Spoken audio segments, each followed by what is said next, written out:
Molweni babukeli. Siyanamkela ke inkqubo yethu ekuthiwa iHambanathi. iHambanathi ke inkqubo enceda umuntu kuba alungise izinto nesidala sakhe. Saya ke kwi-social media accounts zethu. Safumana izicelo kwaye isicelo sokuqala sisuka kumfo abambiza ngoba uSimbonile Njana. uSimbonile Njana uyakholwa ukuba isekhona ithuba ubani nesidala sakhe balungisa izinto. Ngolo futhi Simbonile siyakamkela ke inkqubo yethu iHambanathi. Uke wasibhalela kwi-social media accounts zethu. Utsho ba ukho le ntokazi uthe wathandana naye igama enguLisakhanya kwaye waye wakuhlukumeza kakhulu emoyeni oyekubambisa ilahle. Uyavuma walibamba ilahle?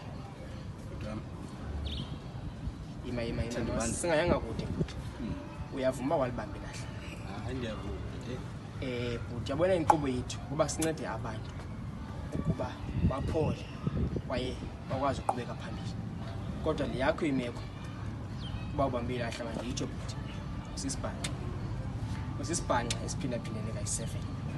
Sidibene ke noSimbonile kwaye sizozama umkhangelela uLisakhanya wakhe sibahlalise bobabini kwinkqubo yethu yesibini Hambanathi.